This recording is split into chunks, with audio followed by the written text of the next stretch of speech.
High বন্ধুরা, তোমরা সবাই আশা করছি ভালো আছো।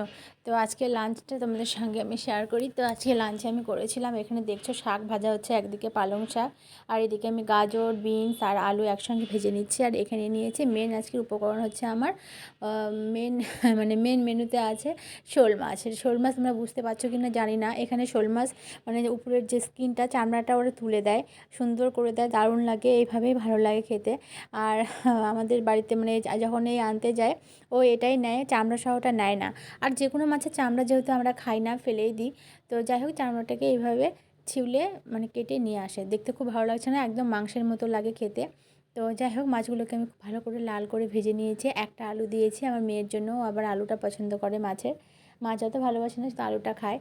তো এখানে আমি আজকে বাটা মশলা সেরকম দেবো না, পেঁয়াজটাকে আমি কুচো করে নিয়েছি, অল্প তেলে রান্না করছি, তেল অল্প দিয়েছি। আর এটা কিন্তু মাংসের মতো বেশি করে তেল দিয়ে যদি রান্না করা যায় না, কষিয়ে দারুণ লাগে, হেভি খেতে লাগে। কিন্তু যাই হোক এভাবে খাওয়া যাবে না, যেরকম বলেছে ডক্টর সেভাবে খেতে হবে। তো অল্প তেল দিয়েছি, পেঁয়াজটাকে ভেজে নিয়েছি। তারপরে এখানে আমি হলুদ, লবণ, জিরে গুঁড়ো, ধনে গুঁড়ো অল্প অল্প করে দিয়েছি সব, আর আদা রসুন পেস্ট একসঙ্গে করে দিয়ে দিয়েছি।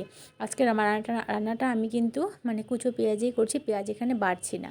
তো দিয়ে মশলাটা ভালো মতো কষিয়ে নিয়েছি, নিয়ে আলু দিয়েছি একটা, আমি একটা না 1.5টা টমেটোও দিয়েছি একটু টক টক হওয়ার জন্য। তো সমস্ত মশলা কষিয়ে জল দিয়ে মাছটা আমি দিয়ে দিয়েছি।